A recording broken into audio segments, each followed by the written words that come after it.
Thank you all for tuning in. Today is special episode. I have my first ever guest, Alex. I hope you're doing well. Can you please, at first, introduce yourself and just talk about your journey to becoming a full-time photographer and content creator? Yeah. So my name is Alex Qian. First of all, thanks for having me on, man. Like honored to be your first guest. Um, but yeah, I think we met through social media, right?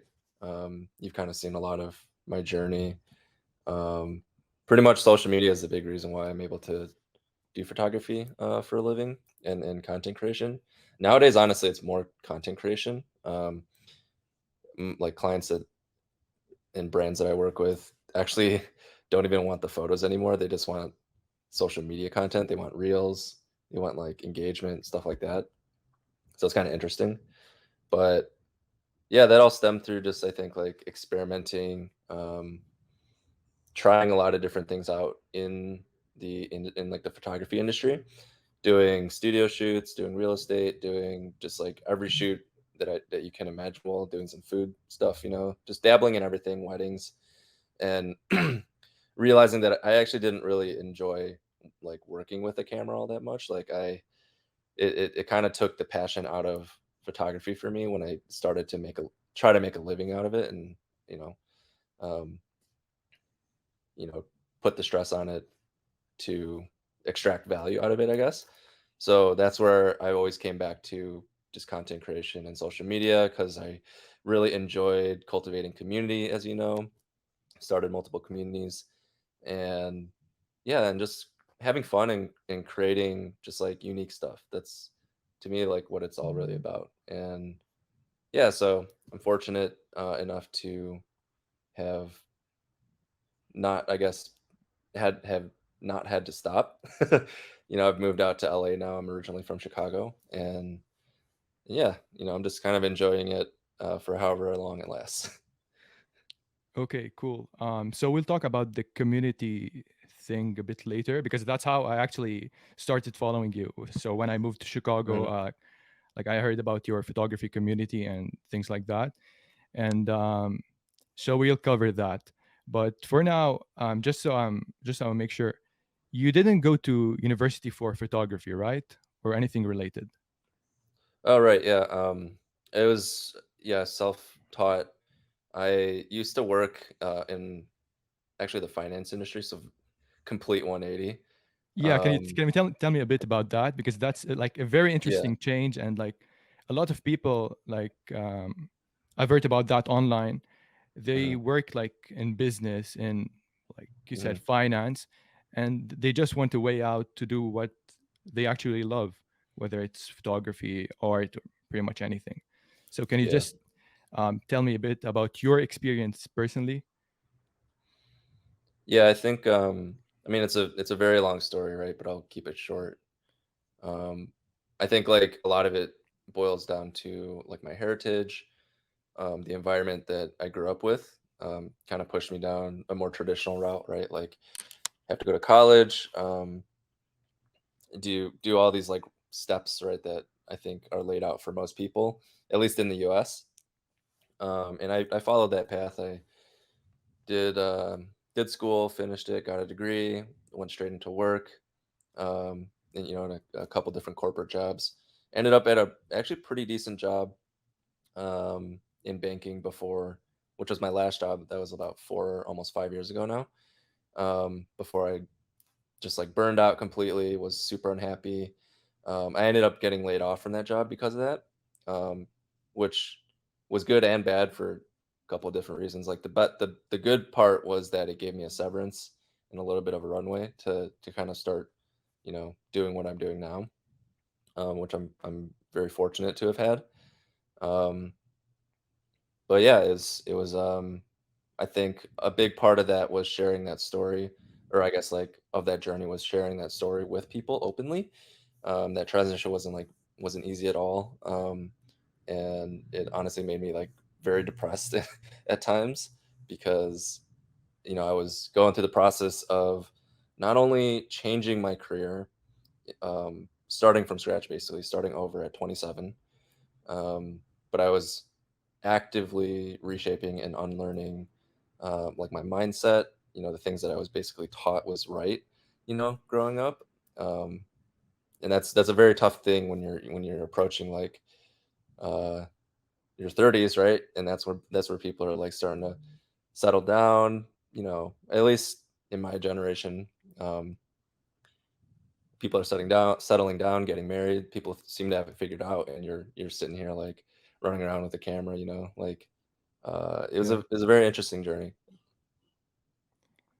Okay, and you mentioned something that was mainly one of the main reasons I wanted to have you over. Hmm. You mentioned mental health, Yeah. and for those who don't know you, you're very vocal about that, and you're actually like really talk about it on social media about especially like nowadays. And Mhm.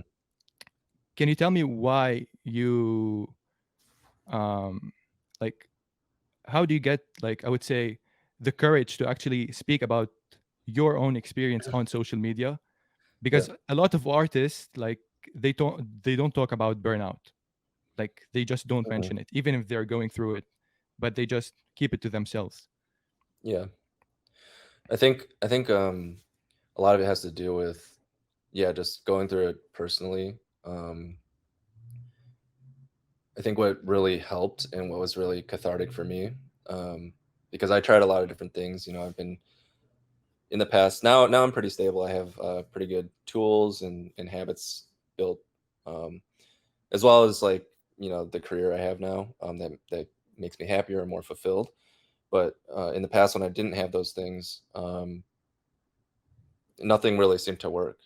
So what did help was actually not treating it as a problem as society tends to do, but being open about it and literally just like kind of putting it out in the world, right? That I was not okay, and and that um, it was just something that I felt other people were probably experiencing. And I think we know now that like mental health and depression and stuff like that are pretty big topics in society nowadays.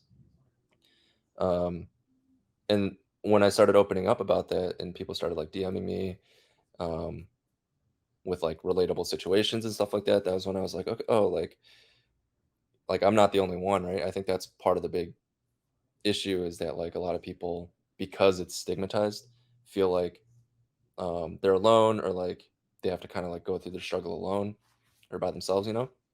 So yeah, and as I opened up more about it, I felt like I personally, so it was like I was helping other people, but it was also selfishly driven. Like I was also getting better myself because I was kind of putting it out, in the world to anyone that wanted to listen, right? I wasn't necessarily like crying for help or anything like that. It was more just like, this is where I'm at, and anyone that sees this can interpret it however they want to. Um, but that, I think, over the years, now that I'm better and I don't necessarily have to express, all these extreme struggles that I'm going through, it's now more about um, just mindset and mental health in general, shifting it in a way that will benefit you. So it's like, nowadays we live in a world where there's a lot of noise and just information and advice, and stuff like that, just being kind of like bombarded from everywhere. And I feel like people that don't really know themselves or are able to kind of sift out what is useful from what is noise, can really. That's why like ADHD is such a big issue now. It's like no one knows what to, Right. to focus on. So like, um, your mindset is huge when it comes to that, because then if you have a purpose and you have focus and clarity, you can focus on the goals and like the issues that matter to you, instead of getting sucked into like the things that I feel like popular culture wants you to get sucked into. It's like drama, politics, all this other stuff. Um, yeah, and nowadays, I guess I've turned into a coach, for creators, artists. people that are going through a similar journey that I went through, um, in all of That's those yeah. ways. That's a great point right there. And I truly think that by you actually posting on social media about your personal experience, a lot Hmm. of people are actually like being encouraged to reach out and start talking about their experiences, and that's, I think, Hmm. really a great thing to do, because they're seeing someone else do it, so that's why Hmm. they become, I would say, like, encouraged. Yeah, yeah. I guess I made a pretty big bet when I first started my journey. Right, it was basically I'm gonna pursue this thing, um, and I still am pursuing it. I'm not saying like I've finished that journey at all, um, but I basically was like, I'm gonna pursue this thing. I'm gonna put it out, put the whole journey out to the world, right? From the beginning, from the day I got laid off, um, and if I fail, it's gonna be publicly embarrassing.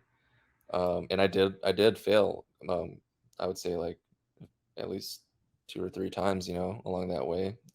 Um, but the thing I learned is that like those failures aren't the things that follow you. It's right. It's like people will people don't remember those times that you fail. People will remember like the times that you succeeded. Right. And where I'm at now, right? Like I don't even remember like those times of failure. So um and I think the benefit of doing that was I basically created like a accountability, feedback loop where because I'm putting this stuff out, like I have more pressure now on myself to actually pursue it. Um, and the risk to reward is greater if I do succeed, right?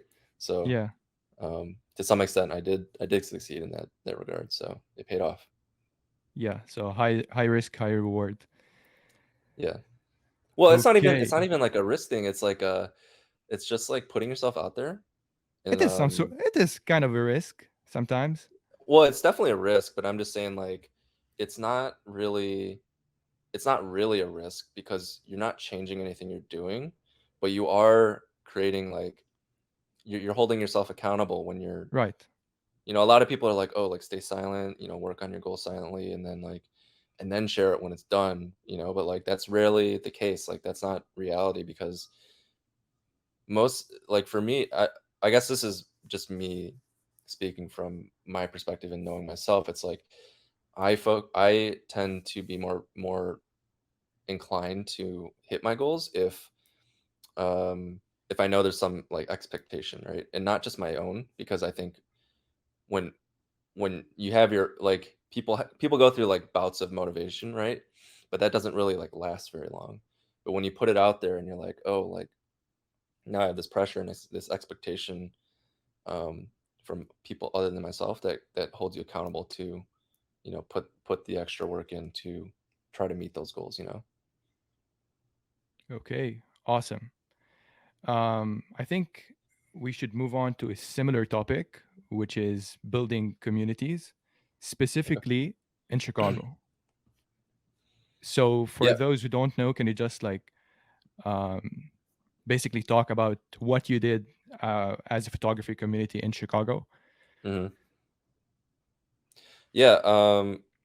Yeah. Actually, that's something I didn't really mention much either. Is that was probably one of the biggest, like, I guess, things that I did that propelled my career.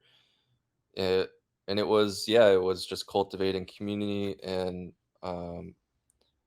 yeah, for the first, I would say like 1.5 to like 2 years, I probably spent more time, um, yeah, building up the community around me, building a brand in Chicago called Shy Shooters, um, focused around like hosting events, galleries, meetups. We did like massive photo walks. We'd get like 200, 300 people.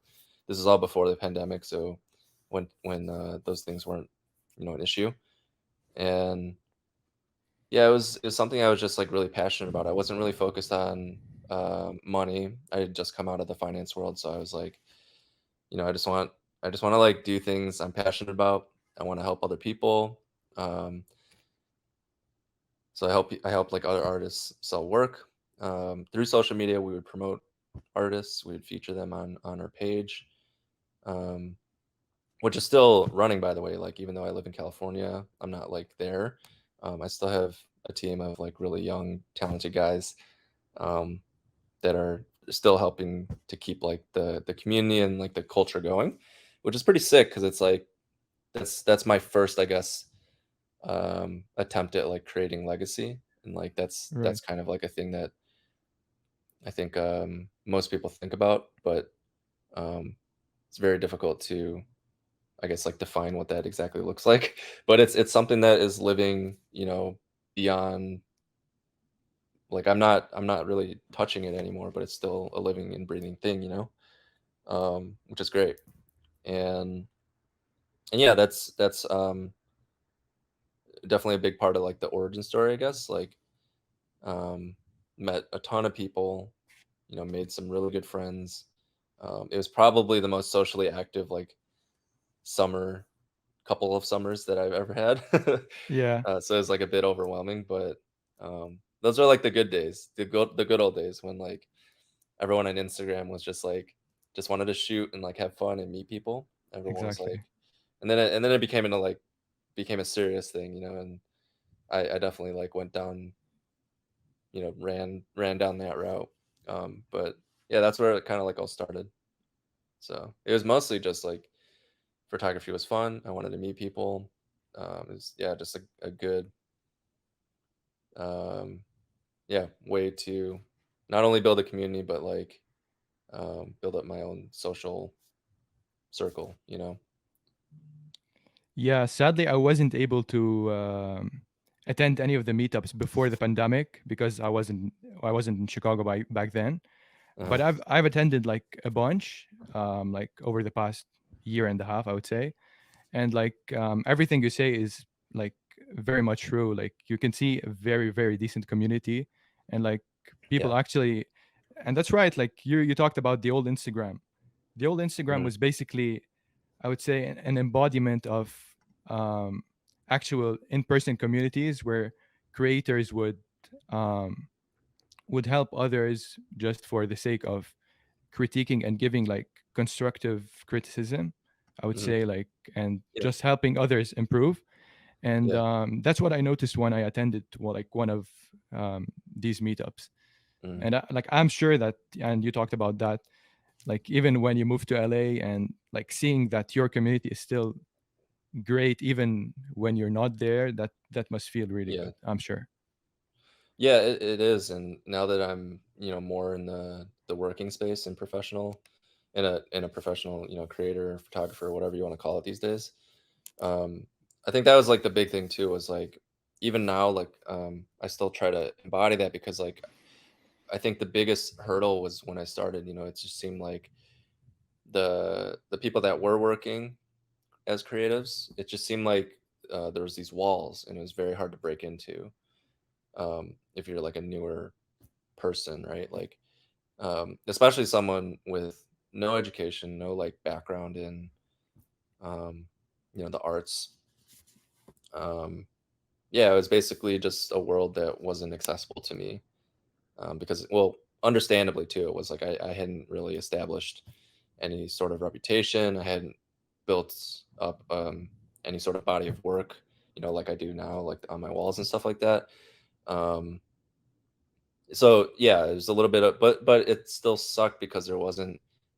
I feel like I feel like most, like what was good at, like in hindsight about the world that I came from, right? The corporate world, was that at least they had like people that were, mentors, and people that there was a culture of, people that were willing to meet for coffee and stuff like that. And um, I just felt like that the the creative world was much more closed off, I feel like. Um, and so that's where like organizing these meetups and getting people together, mostly just like amateurs and beginners, you know what I mean? But like people that were just like passionate about it, was really like a good feeling because I felt like I was starting to uh, fill that gap. It was a gap, I guess, right? So it was like providing that space for people that were aspiring or like really interested in it to, yeah, just like have fun, come to like a low pressure atmosphere, and do those things. And more importantly, like just giving, I think, the opportunity and like, uh, it's more like encouragement, right? Like I think a lot of people stop. Like that's where I'm different. I'm very Of like course. stubborn. So like if I have a goal, or if I have something that I want to pursue, like I'm gonna do it, um, until I either get a no or I fail, right? Like that's kind of like how I am. But a lot of people are very discouraged if, you know, they don't get the initial support, and I think that's really important. Um, that was like one of the important things that I wanted, to embody in the community, was that like anybody can come. We hosted galleries. I didn't have any like gatekeeping. You know, I was like, hey, if you got photos you want to try to print and sell, like we're hosting an open gallery. You know, one of our galleries, we hosted like, it was like over 200 pieces of artwork.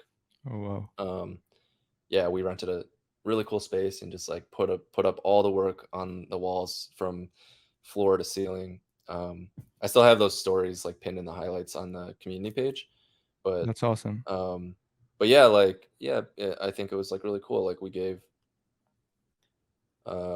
yeah, just people without platforms and stuff like that, that were still really talented, like the opportunity to, um, even like make a sale. Like it's like one thing to do art for a career, but like even making that first sale, like that's the thing that can change, I think, like people's perspective, like for the rest of their life. Because it's like, at least for me, like I grew up, assuming that like the creative arts and like photography, right, was not a way to make a living. Like it's Same. not. Yep. Yeah, it's like, and that's just like kind of standard, I guess, in society, right? It's like, you know, art for most people is not a like tangible career path.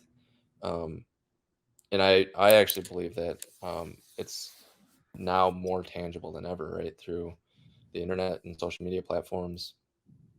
And it's manifested itself in like different ways, right? Like I think like I started out just taking, photos and creating, um, I guess like recreating the world through my eyes. But nowadays, like what I post is like, it's like personal branding. It's like content creation. It's like fun Right. things. Yep. So, even my journey is like still evolving as well, right? Um, and I think that's like the beauty of it. It's like that's the thing I've learned too. Is like I think in in the old world, or my old world, it was, you have to choose this thing, and this is going to be your identity, and that's the thing that you kind of have to wear as like a badge on your right, like, hey, Emilio, I'm Alex. I am a financial analyst. This is what I do for a living. Like, you assume the identity of the company you're working for and stuff like that, and it's very, very bizarre. Like, kind of looking at it from the outside now. Whereas when you're an artist and you're living a creative lifestyle, you don't have any of these like, um, labels and like titles attached to you, right? Like I think like even I struggle with it. Like I'm like, am I a photographer? Am I a video creator? Am I a content creator? Am I a influencer? Like I don't even know. Like so now I just say I create. Like, um, and yeah, it's very interesting because, when you remove those structures, the world looks completely different. Yeah, and I can totally relate to that, even if I'm younger than you. But during school, like we were expected to think of a career path that was, I would say, traditional. So Mhm. I think that's a very common thing, and that's why um, more creators like you um, should be inspired to talk more about their journeys and Mhm. like hopefully inspire others. Yeah. Okay, so a very similar topic to what we just talked about. I remember very well around, I would say, 2 years ago, I was on Mhm. Clubhouse. Clubhouse. Oh yeah, What that Clubhouse? was 2 What? years ago already. Holy shit. Yeah, it was a thing back then. Yeah. And I remember very well. You were hosting, or I don't know if you were hosting, but it was you and a bunch of photographers and creators. Hmm. You were hosting a space, and you were talking about photography and all these things. And someone mentioned NFTs, and that's how I heard about NFTs in Yeah. Same. January of 2021, I think. Yeah. And nowadays, you're a big advocate of artists entering Web3 and the NFT Yeah. space. So can you Hmm. just briefly talk about that? And so yeah, I Yeah. basically know about NFTs because of you. So yeah. Yeah. Yeah. Uh, this is, I guess, where like the whole over the past year, this is where I keep coming back to, like, things are like constantly changing for me too. Is that um, I feel like I've become more of an entrepreneur over the last year and a half, I would say, versus solely just someone pursuing photography and like creative lifestyle. Like, because I came from the finance world, um, I still have a passion for, like, personal finance and investing and stuff like that. Like, I started another business called the Creators Portfolio, where I'm starting to coach people in the things that I'm used to do and the things that I do in my own personal, just like life. Um, but when NFTs came about, this was something that I heard um, about, I would say, like in November of 2020. So that was like super early days. And I was also, I think, in a Clubhouse. This was before Twitter Spaces and everything. Yeah. Um, Listening to Jay and Silva. I haven't had a chance to meet him yet, but he is a photographer. I believe he's still based in New York. Um, and he was talking about it, and I was like, this is interesting. And I'm not the type usually to kind of like discount something, or like, I'm usually pretty curious about it and I want to like find out more about it. Um, and I'll explain why I brought that up in a second, but basically, I didn't really think much of it. I was like, oh, this is like interesting. Didn't think much of it. Didn't hear much of it until February of 2021, January, February of 2021, and that was when a digital artist called Beeple um, sold a massive NFT piece. Right. Yeah, I remember that. He's a guy. Yeah, he posted a new piece of digital artwork every day straight for like 13 years, like something crazy like that. Sold it at a art auction for like 67 million dollars or something like that, something crazy. Right.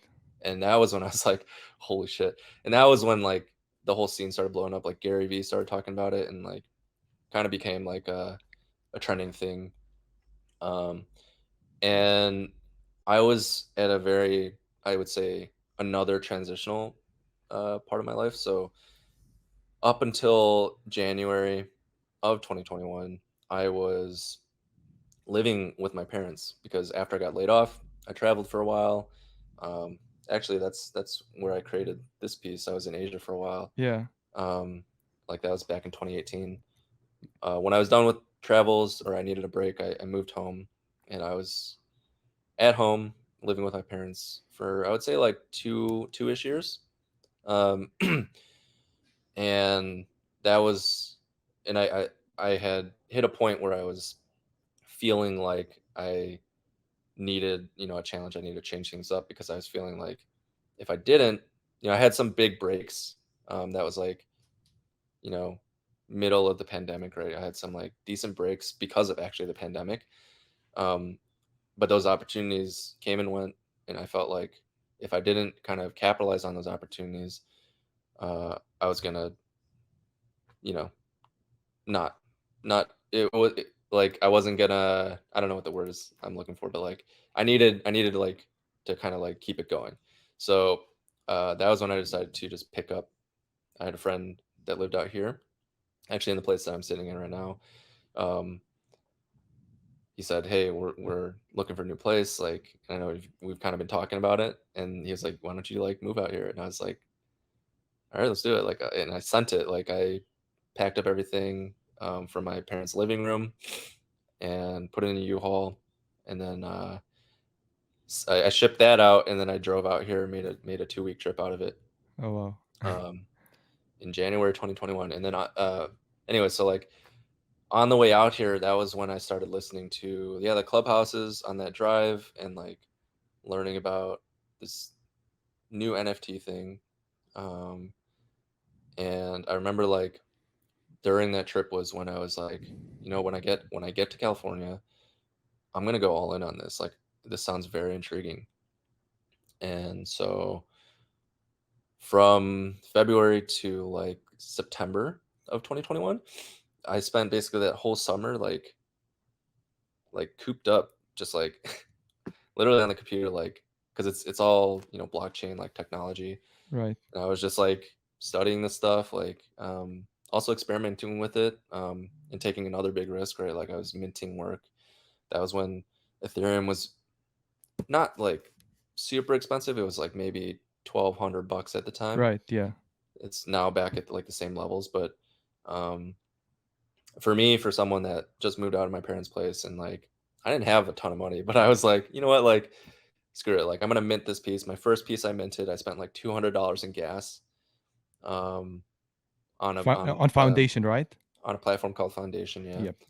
and didn't have like high expectations. I was just like, this is cool. Like now it's on this platform, and it's for sale, and like I didn't really understood what that meant at the time, and yeah, I just kept. That was like where I think the community experience that I've had really came into play, because um, in the NFT, in the crypto world, decentralization, community, right? Like um, is a big piece, I think, of the culture, and that was where I started to like mold a lot of my experience, from Web 2, which is like traditional social media, Instagram, stuff like that, um, and merging that culture into this new space. And it was kind of crazy. Like I just remember like last summer was like super fun. It was super like innocent. It was a lot of me and like the early adopters, I would say, because this is the reason why I brought up like the judgment before, when hearing about NFTs, because I found that the more I talked about it, the more that yeah, I just exposed myself to it. And similar to how I am very open about mental health and stuff like that, I was very open about this journey too, right? Like didn't change anything about that. It was like, hey, I'm taking a big risk again, and I'm sharing it with you guys. I'm bringing you guys along with me. And I realized that like a lot of people were also curious, but a lot of people were also very judgmental, and like um, yeah, just honestly like haters Yeah, I've noticed that. of the NFT space. So that was like a very interesting experience. But then crazy thing happened, like in May. That was when I got my first bid on an NFT piece of artwork. Actually, first two in the same morning. Um, and I woke up, and this is kind of, I think, what started kind of like the hype of the NFT space. Was like you always hear the stories about like people putting stuff up, and then it's basically like winning the lottery in a sense. Like Right. that's the same feeling. Because I remember waking up, I checked my email, and it said like you got a bid, and I was like, oh shit, that's cool. And then, but like the bid was like, this is when my work was selling for like 2 ETH. Yeah. So I woke up basically to like 7 grand in ETH, 8 grand in ETH in just like one night. And I was like, it's not like a ton of money, but like to an artist and through the vehicle of selling your art, that's a lot of money. And so this is also, this is me that just moved across the country. I Right. was like, um, figuring it out, and I was like, holy shit, like this is crazy. And then that was when I was like, okay, we're gonna like go hard at this. That's when I wrote a guidebook. I started like talking about a lot, like on TikTok, on Instagram, um, and that culture really snowballed, right? Like through like the summer to December 2021. it was like a crazy scene, as I think everyone is familiar with now. Not only just like photography, but like flipping, NFTs and stuff like that. Um, and yeah, like, sorry, I'm like rambling, but it No, was that's it that's was kind of a awesome. crazy experience, but it's definitely a big part of my journey and like yeah, where I'm at now. Okay, and did this experience like encourage you to become like a financial coach for creators? Hmm. And just another question related to that, just how important is it for, like, let's say photographers, videographers, filmmakers, creators to Hmm. know how to basically organize their life financially? Because like, as we Yeah. all know, even photography, there's like a lot of investments, like gear costs a lot. And so how important Yeah. is it to know how to organize everything in your life? Well, so I recognized that a lot of people were jumping into the space and kind of, same way I did it, but like very recklessly, like and not just like with minting their own work and trying to sell it as an NFT, but like gambling on the profile pictures and stuff like that. And I realized that like a lot of the creative scene lacked a lot of financial literacy, more so in the sense that like when I talked about this stuff, people kind of glazed over. They didn't really understand what I was talking about. Um, and because I wrote that first guidebook and was starting to put out like educational material that people were interested in, um, I had a kind of, I would guess, like a very fast rise and a very fast, I wouldn't say fall, but like, obviously the NFT scene and the crypto scene nowadays, um, since I would say like April, May of this year, has kind of died off. So Agreed. like, just the hype was like too crazy, unsustainable. And I recognized that I had the unique position of being someone that used to be a financial professional, um, that also had a passion, with this technology and more so the financial side of it. Um, like I realized that there was a need for people, I think, to create more of a foundation financially, versus trying to gamble on things like NFTs or like trying to leapfrog all of these steps, to try to make it as an artist. Um, and I recognize that I could help people by coaching them in ways to invest responsibly and build up, their financial literacy skills so that they could run their own businesses as creatives, because that's basically what you are. You're your own business. You're an entrepreneur.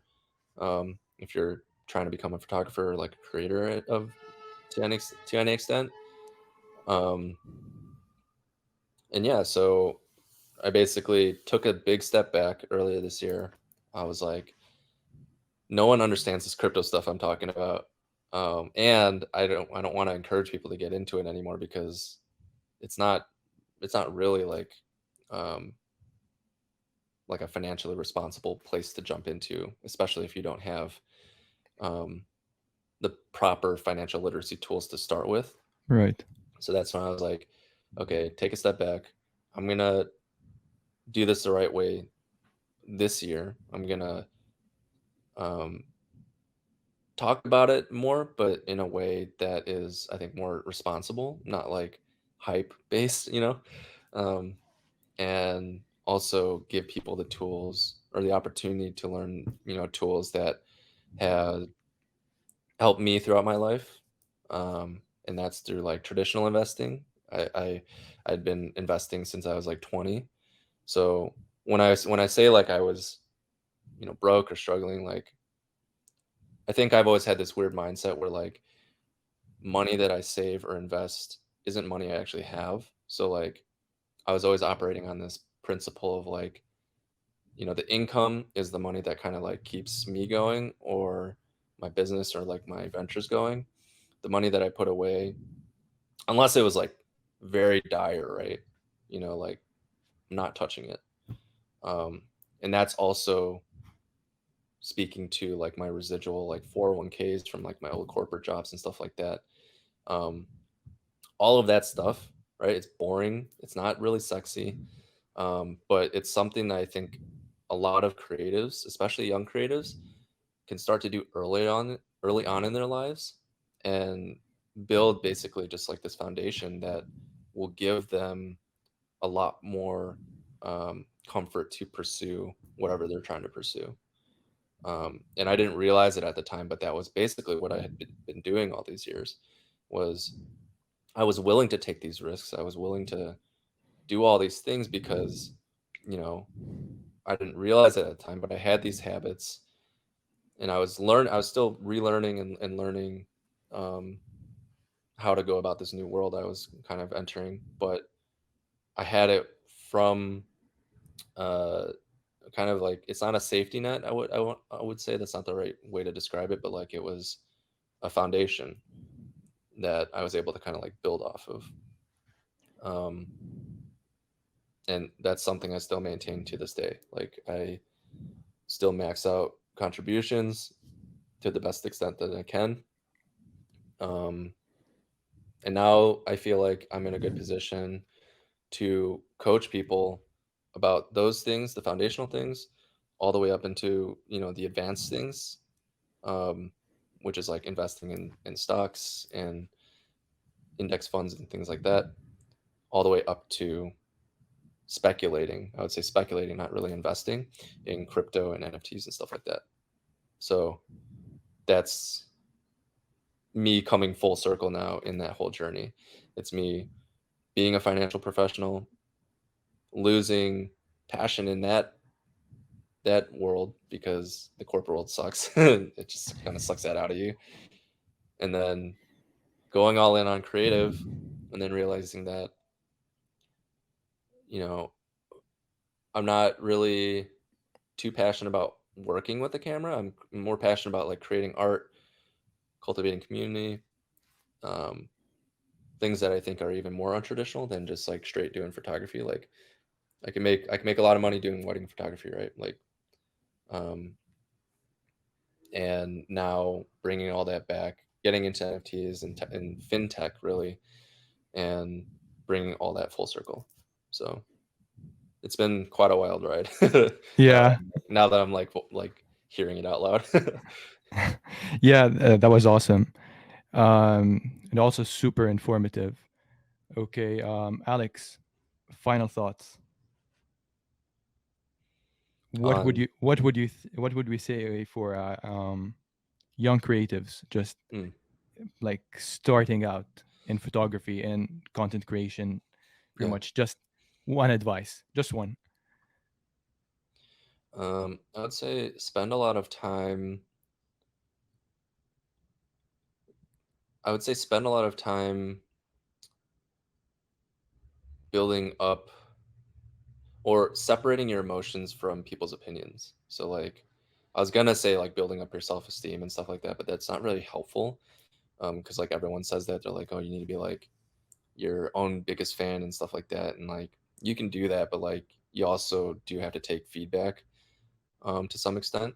But like definitely take that feedback, but separate. I think like, and this takes practice. Like I still find myself having to like catch myself from time to time, but like